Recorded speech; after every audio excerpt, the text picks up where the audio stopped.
নিজের একটা গ্রুপ থাকা দরকার, যে গ্রুপে আপনি আপনার সবগুলো প্রোডাক্ট দিবেন মানুষকে। আসসালামু আলাইকুম। আজকের আমাদের ফেসবুক মার্কেটিংয়ের থার্ড ক্লাস, অর্থাৎ তৃতীয় ক্লাস। আজকে ক্লাসটা হবে সম্পূর্ণ গ্রুপ ক্রিয়েট অ্যান্ড ম্যানেজমেন্টের উপর। গ্রুপ ক্রিয়েট, ফেসবুকে গ্রুপ ক্রিয়েট করা তো আমরা সবাই জানি, খুব সহজ একটা বিষয়, কিন্তু গ্রুপ ম্যানেজমেন্ট সো টাফ। ফেসবুকের মধ্যে ফেসবুক পেজ আর ফেসবুক গ্রুপের মধ্যে যদি আমরা কম্পেয়ার করি, ফেসবুক গ্রুপটা বেশি প্রায়োরিটি পায়, কারণ হচ্ছে এটা দ্বিপাক্ষিক যোগাযোগ, মানে আপনিও শেয়ার পোস্ট করতে পারবেন, প্লাস হইতেছে আপনার মেম্বাররাও শেয়ার পোস্ট করতে পারবে। কিন্তু পেজের ক্ষেত্রে আমরা জাস্ট একতরফা করি, আমি শুধুমাত্র পোস্ট করতে থাকি আর তারা শুধু রেসপন্স করে, কিন্তু তারা পোস্ট করতে পারে না। তো গ্রুপটা খুবই বেশি এঙ্গেজড থাকে, খুব বেশি সোর্স থাকে, ডাটা থাকে, পোস্ট থাকে, যার কারণে গ্রুপটা খুবই তাড়াতাড়ি এটাকে এস্টাবলিশ করা যায়। তো গ্রুপের মধ্যে মেম্বার অ্যাড করা কিন্তু খুবই সহজ, মেম্বার বাড়ানো খুবই সহজ। আজকে আমরা গ্রুপটা ক্রিয়েট করব। আপনারা যারা যারা প্রোডাক্ট অ্যাড করছেন এতদিন পর্যন্ত ফেসবুক মার্কেট প্লেসে অ্যাড করছেন, ফেসবুক মার্কেট প্লেসে যারা প্রোডাক্ট অ্যাড করছেন তারা দেখবেন এখানে ফেসবুক হচ্ছে কিছুদিন আপনার প্রোডাক্টটার রিচ অনেক বেশি থাকবে, কিন্তু দিন বাড়তে বাড়তে তারা আপনার প্রোডাক্টের রিচটা কমে দেবে। তখন বলবে যে আপনার প্রোডাক্টগুলো বুস্ট করে এখন সেল করেন, আস্তে আস্তে বলবে। তো এর জন্য নিজের একটা গ্রুপ থাকা দরকার, যে গ্রুপে আপনি আপনার সবগুলো প্রোডাক্ট দিবেন, মানুষকে গ্রুপ লিঙ্ক বলে সে হিসাবে নিতে পারবে, আবার তারাও তাদের গ্রুপে আপনাদের গ্রুপে এসে তাদের প্রোডাক্টও সেল করার চেষ্টা করবে। সেই জন্য একটা গ্রুপ ক্রিয়েট করা দরকার খুব। আমরা গ্রুপ ক্রিয়েট করি, গ্রুপে গিয়ে ক্রিয়েট গ্রুপ, এখানে ক্লিক করলাম। এখানে গ্রুপের নাম সিলেক্ট করবেন। গ্রুপের নাম সিলেক্ট করার ক্ষেত্রে এমন একটা নেম দিবেন যে নেমটা দেখলেই বোঝা যাবে যে এই গ্রুপটা কিসের জন্য। একটা গ্রুপের নাম দিলেন একরকম, কিন্তু ভিতরে কন্টেন্ট থাকলো আরেক রকম, সেই গ্রুপটা কিন্তু অতটা মানানসই হবে না। তো এমন একটা গ্রুপ নেম দিবেন যেটা হচ্ছে আপনার কন্টেন্টের সাথে যাবে। তো আমি যেহেতু আমরা প্রোডাক্ট রিসেলিং করব, রিসেলিংয়ের জন্য, তো আমি গ্রুপের নেম দিলাম reseller.com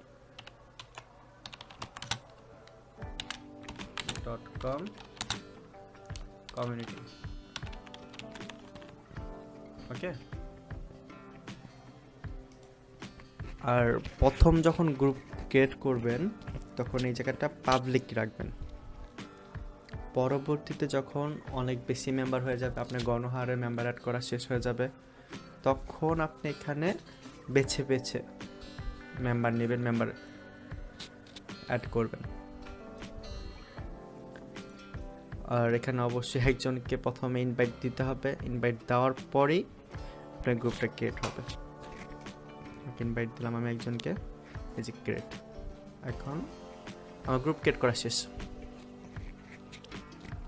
গ্রুপ ক্রিয়েট করার পরে পরবর্তী যে কাজটা সেটা হচ্ছে যে গ্রুপের যেই পেজ, এই যে কভার পেজ, এই পেজটা অবশ্যই একটা সুন্দর ইমেজ সেট করতে হবে, ইমেজ রেশিও অনুযায়ী, কারণ আপনার ফার্স্ট ইমপ্রেশন জমাবেই এই পেজ গ্রুপের ছবিটা দেখে। তারপরে এখানে আপনি অ্যাবাউট লিখবেন, পোস্ট করবেন, এখানে কী কী করা লাগবে সেটা তো আপনি জানেনই, সবই আমরা জানি। আমি এখানে এগুলো না দেখে সেটিংসটা দেখাই, গ্রুপ সেটিংয়ে দেখেন এখানে নেম অ্যান্ড ডেসক্রিপশন থাকবে আপনার গ্রুপের। তারপরে এই যে এখানে নিউ মেম্বার ইন্ট্রো, এটা যে কতটা ইম্প্যাক্ট ফেলে, কতটা ইম্প্যাক্ট তৈরি করে সেটা আপনার কল্পনা করতে পারবেন না। আমরা তো সবাই বিয়ে বাড়িতে যাই, তাই না? এখন বিয়ে বাড়িতে তো আমরা দাওয়াত পেয়েই যাই, দাওয়াতেই যাই। যাওয়ার পরে যখন কেউ আমাদেরকে এসে বলে কী অবস্থা ভাই, কেমন আছেন, আপনি আসছেন, আমার তো খুব ভালো লাগতেছে, ধন্যবাদ আপনি আসছেন, আপনাকে ছাড়া এখন শূন্য শূন্য লাগতেছিল, এরকম যখন বলে তখন নিজের কাছে একটা নিজেকে বড় বড় ফিল হয় না, নিজেকে খুব একটা প্রাউড ফিল হয় না? কিন্তু যদি এরকমটা না করে আপনি গেছেন, আপনাকে কেউ পাত্তাই দিল না, দামই দিল না, তাহলে কেমন লাগবে আপনার কাছে? ঠিক এরকমটা হইতেছে এই নিউ মেম্বার ইন্ট্রোর ক্ষেত্রে।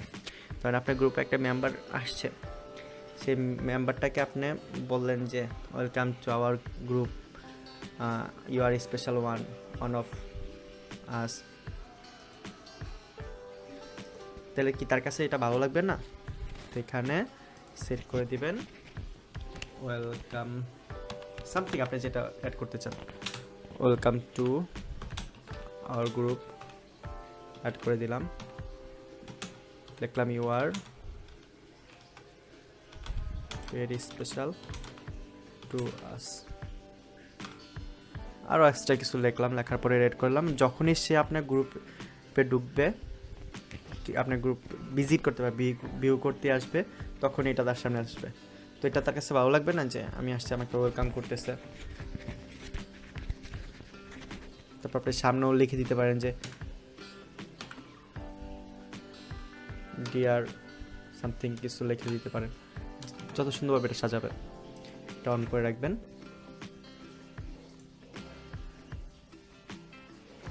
তারপর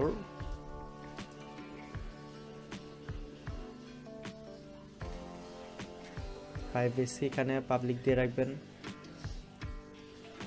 হাইড গ্রুপ এটা ভিজিবল করে রাখবেন, লোকেশন অবশ্যই লোকেশনটা সেট করে রাখবেন। আর এই যে ওয়েব অ্যাড্রেসটা চেঞ্জ করা দরকার নেই, যেটা আছে সেটাই।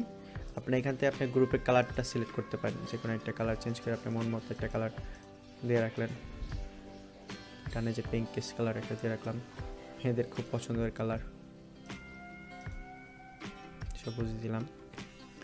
বেজ, যখন আপনার গ্রুপে আপনি প্রোডাক্ট সেল করতেছেন, প্লাস হতেছে নতুন কেউ আসতেছে আপনি প্রোডাক্ট সেল করতে, সেই ক্ষেত্রে আপনি এখান থেকে তাদেরকে বেজ দিয়ে দিলেন যে ওনারা বায়ার, ওনারা সেলার করে পৃথক করে দিতে পারবেন বেজ দিয়ে।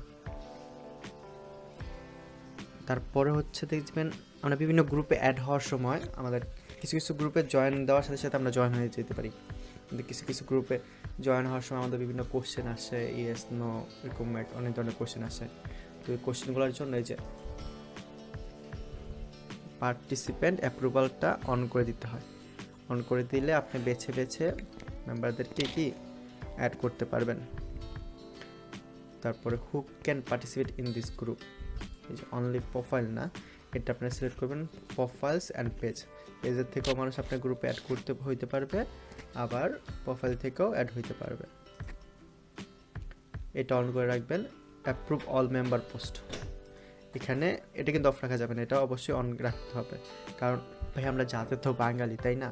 দেখবেন যে আপনার গ্রুপে এসে একজন এমন একটা পোস্ট করে দিল যে আপনার পুরাই মানে গ্রুপের মান ইজ্জত খাইয়ে দিল। তো এই ক্ষেত্রে আপনি কি করবেন, অ্যাপ্রুভ করে আপনি প্রত্যেকটা পোস্ট দেখে তারপরে সেটা আপনি অ্যাপ্রুভ করবেন, যেটা আপনার গ্রুপের মেম্বাররা, বাকি মেম্বাররা দেখবে। এটা মাস্ট বি, এটা অন রাখবেন, নয়তো কিন্তু গ্রুপে 12টা বাজায় ছেড়ে দিবে। তারপরে যে শর্ট কমেন্টস, এগুলো সব ঠিকঠাক, এগুলো সব ওকে। আর একটা ইম্পর্টেন্ট জিনিস, আমরা অনেক সময় গ্রুপ ক্রিয়েট করে কীভাবে গ্রুপ ডিলিট করতে হয় সেটা কিন্তু জানিই না। এই গ্রুপটা ক্রিয়েট হয়েছে, গ্রুপটা ডিলিট করে আমি দেখাই দিতেছি কীভাবে ডিলিট করতে হয়। এই যে দেখেন, এখান থেকে লিভ গ্রুপ, যখন একটা গ্রুপের অ্যাডমিন গ্রুপ থেকে লিভ নেয় তখনই কি as you are the last admin and member leaving will also delete this group. প্রথম অবস্থায় বলে যেসব গ্রুপগুলো ক্রিয়েট করি বা দেখানোর জন্য যেসব গ্রুপগুলো আমরা ক্রিয়েট করি সেগুলো এভাবে লিভ নেওয়ার সাথে সাথে গ্রুপটাও কি ডিলিট হয়ে যায়। যে ওকে, গ্রুপটা কি ডিলিট হয়ে গেছে, এই গ্রুপটা নেই। আপনি এভাবে একটা সবাই নিজের একটা গ্রুপ ক্রিয়েট করে গ্রুপটা ব্যাক হ্যান্ডে কাজ শেষ করবেন, সাজানো গোছানো করে আপনাদের নিজেদের যে প্রোডাক্টগুলো আছে। ভাই আজকে আপনি আমাদের থেকে প্রোডাক্ট নিতেছেন, আমরা আপনার প্রোডাক্টের সোর্স দিতেছি। আপনি যখন এই ব্যবসাটা শিখে যাবেন, আপনি যখন ব্যবসাটা বুঝে যাবেন, বিজনেসটা ধরে ফেলবেন, তখন কিন্তু আপনি নিজেই প্রোডাক্ট কিনে নিজেই প্রোডাক্ট সেল করবেন, তাই না? ধরেন আপনার কাছে এখন 1 লাখ টাকা আছে, আপনি কী করবেন? আপনি আপনার নিজের প্রোডাক্ট কিনে আপনি অ্যাড ক্রিয়েট করবেন, আপনি করবেন, আপনি নিজে মার্কেট করবেন, সেই ক্ষেত্রে আপনি কিন্তু গ্রুপটা লাগবেই। তো এখন থেকে আপনি যখন গ্রুপ ক্রিয়েট করবেন, গ্রুপের এজ বেড়ে যাবে, মেম্বার বাড়তে থাকবে, আপনি রেগুলার পোস্টে দিতে থাকবেন, দেখবেন যে গ্রুপ একটা সময় খুব ভালো অনেক মেম্বারের একটা গ্রুপ হয়ে যাবে।